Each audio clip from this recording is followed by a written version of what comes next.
सोचिए, एक ऐसा राज जो 34 साल से जमीन के कई फीट नीचे दफन हो और उसे बाहर निकालने वाला कोई पुलिस वाला या डिटेक्टिव नहीं, बल्कि एक भूत हो। सुनने में किसी सस्पेंस थ्रिलर फिल्म की कहानी लगती है ना? लेकिन आज हम जिस खौफनाक हकीकत पर चर्चा करने जा रहे हैं, वो पूरी तरह से सच है। आज हम अपराध, उसे छिपाने की साजिश और इंसान के उस अपराध बोध की बात करेंगे जो कभी नहीं मरता। चलिए, अहमदाबाद के इस रोंगटे खड़े कर देने वाले मामले की गहराई में चलते हैं। अब सबसे पहला और सबसे बड़ा सवाल जो आपके दिमाग में भी आ रहा होगा वो ये कि भला एक भूत किसी 34 साल पुराने अनसुलझे क्राइम केस को कैसे सॉल्व कर सकता है। मतलब आमतौर पर हम फिंगरप्रिंट्स, डीएनए या चश्मदीद गवाहों की बात करते हैं, राइट? लेकिन इस केस की शुरुआत एक ऐसी चीज से हुई जिसे आप छू नहीं सकते, एक अदृश्य साया। शुरू में ये बातें आपको कोरा अंधविश्वास लग सकती हैं, लेकिन जरा रुकिए।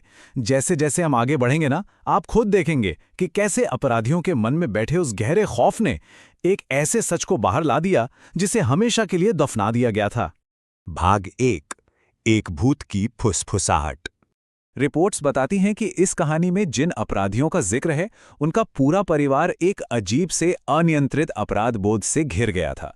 उन्हें हर वक्त ऐसा लगता था जैसे कोई साया उनके आसपास भटक रहा है। उन्हें उस मृतका की मौजूदगी का लगातार एहसास होता था। मजे की बात देखिए, पुलिस उनके आसपास भी नहीं थी, उन पर कोई शक नहीं कर रहा था। फिर भी वो एक खौफनाक साये के डर में जी रहे थे जिसने उनकी रातों की नींद हराम कर दी थी। सच में इंसान का अपना दिमाग ही उसके लिए सबसे भयानक जेल बन सकता है। तो ये पूरा राज खुला कैसे? दरअसल ये सब एक चेन रिएक्शन की तरह हुआ। सबसे पहले तो परिवार भारी मानसिक प्रताड़ना और उस अनजाने डर का शिकार हुआ। जब ये डर उनकी बर्दाश्त से बाहर हो गया ना, तो उन्होंने इस तथाकथित भूत से छुटकारा पाने के लिए तांत्रिकों और अंधविश्वास का रास्ता चुना। ढेरों अनुष्ठान किए गए और बस यहीं उनसे वो सबसे बड़ी चूक हो गई।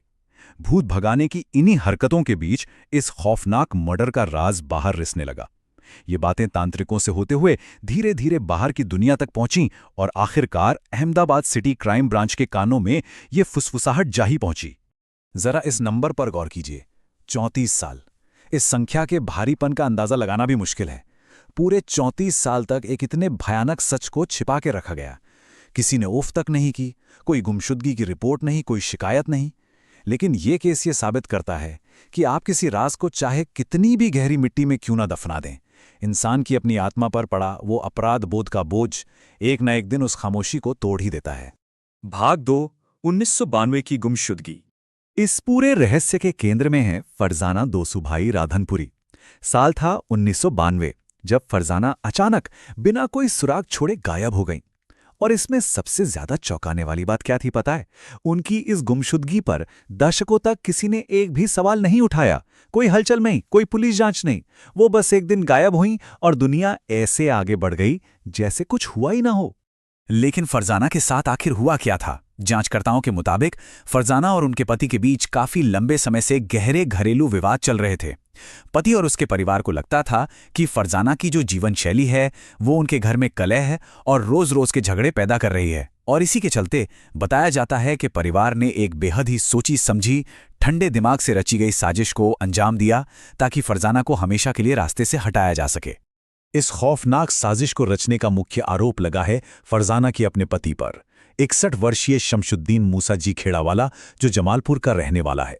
पुलिस का कहना है कि शमशुद्दीन ने अपने 63 वर्षीय भाई इकबाल मूसा जी खेड़ावाला और 2 अन्य सहयोगियों अब्दुल करीम याकूब जी जवारावाला और शालिया बीबी समूद खान पठान के साथ मिलकर इस हत्या को अंजाम दिया और सबूत हमेशा के लिए मिटाने के इरादे से शव को जमीन में दफना दिया।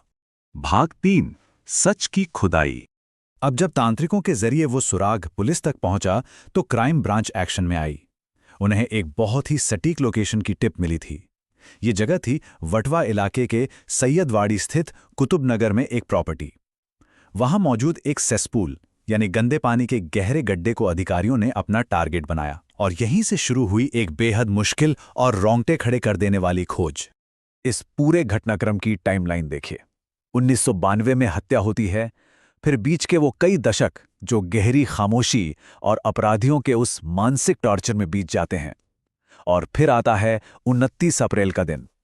एक एग्जीक्यूटिव मैजिस्ट्रेट और फोरेंसिक साइंस लेबोरेटरी यानी एफएसएल के अधिकारियों के मौजूदगी में पुलिस ने उस प्रॉपर्टी पर खुदाई शुरू की। ये कोई रूटीन खुदाई नहीं थी, ये दशकों पुरानी मिट्टी के नीचे से इंसाफ को खींचकर बाहर निकालने की कोशिश थी। 18 फीट, जी हां, पुलिस और एफएसएल की टीम को पूरे 18 फीट नीचे जाकर मानव कंकाल के अवशेष मिले।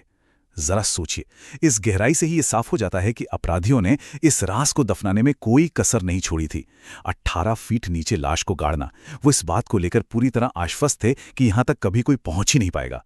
लेकिन वो ये भूल गए थे कि सच चाहे जितना गहरा दफनाया जाए, सतह पर आ ही जाता है। भाग 4, डीएनए की पुष्टि।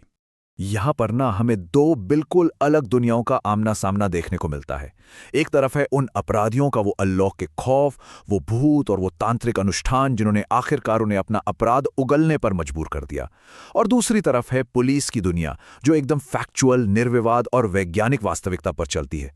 पुलिस भूतों पर नहीं, ठोस सबूतों पर काम करती है। और बस यहीं से मॉडर्न साइंस ने इस पूरी कहानी को अपने हाथ में ले लिया।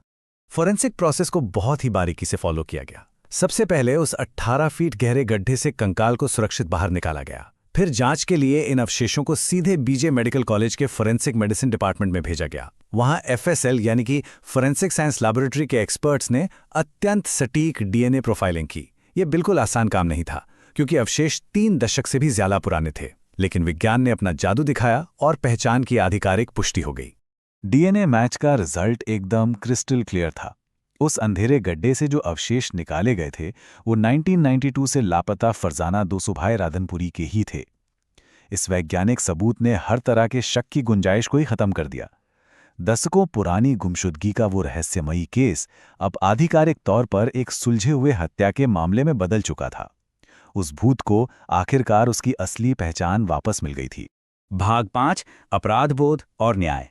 सबूत सामने आने के बाद क्राइम ब्रांच ने आरोपियों के खिलाफ बेहद सख्त कदम उठाए।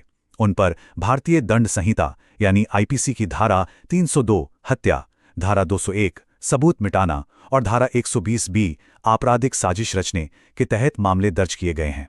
न्याय के पहिए थोड़े धीमे जरूर घूमे, लेकिन दशकों बाद ही सही, कानून का शिकंजा उन पर पूरी मजबूती से कस चुका है। इन गंभीर धाराओं के लगते ही पुलिस ने तुरंत एक्शन लिया। 61 साल के हो चुके शमशुद्दीन और 63 साल के उसके भाई इकबाल को गिरफ्तार कर लिया गया है। सोचिए, इन्होंने अपनी पूरी जवानी इस 34 साल पुराने रहस्य के बोझ तले गुजार दी, शायद ये सोचते हुए कि वो हमेशा के लिए बच निकले हैं। लेकिन 18 फीट गहराई में दबा वो राज आज की एडवांस्ड फोरेंसिक तकनीक के सामने टिक नहीं सका। पुलिस की आगे की जांच अभी भी जोरों पर है। इस पूरी घटना को अगर करीब से देखें ना, तो एक बात बिल्कुल साफ होती है। फोरेंसिक विज्ञान और डीएनए ने भले ही आखिरी सबूत दिया हो, लेकिन इस केस का ताला खोलने वाली असली चाबी इंसान की अपनी अंतरात्मा थी। किसी पुलिस इन्वेस्टिगेशन ने इस राज से पर्दा नहीं उठाया, बल्कि ये अपराधियों की अपनी मनोवैज्ञानिक टूटन थी। वो अपराध बोध था जो उन्हें अंदर ही अंदर दीमक की तरह खा रहा था। इंसान कितना भी शातिर क्यों ना हो जाए, वो अपने ही मन से, अपनी ही अंतरात्मा से भागकर कहाँ जाएगा। तो अंत में एक ऐसा सवाल है जो हमें सोचने पर मजबूर कर देता है। क्या वाकई इस 34 साल पुराने मामले को मॉडर्न साइंस और डीएनए ने सुलझाया, या फिर ये मानव मन के अपराध बोध की वो अंतहीन प्रताड़ना थी जिसने इस भयानक राज को खुद ब खुद मिट्टी से बाहर उगलवा दिया? विज्ञान और मनोविज्ञान के इस अजीबोगरीब टकराव ने यह साबित कर दिया है कि अपराध कभी सच में दफन नहीं होता। आज की इस चर्चा में बस इतना ही। इस सवाल पर जरूर सोचिएगा। अगली बार